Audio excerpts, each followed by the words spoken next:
Basihan ba ang pagkabuutan nga makaingon ka nga muonan na ang pagsunod nimo sa kabubuton sa Dios?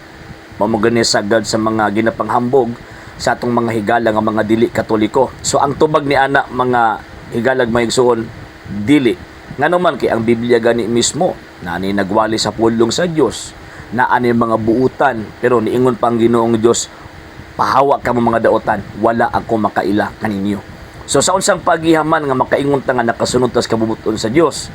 Nakasunod tas kabubuton sa Dios pinakauna naa ka sa simbahan iyang gitukod kimo man na iyang lawas. Ikaduha gisunod natong iyang mga pagtulunan kay Sira kapitulo 1 bersikulo 28 kinahanglan tang magmatinud-anon sa atong relihiyon.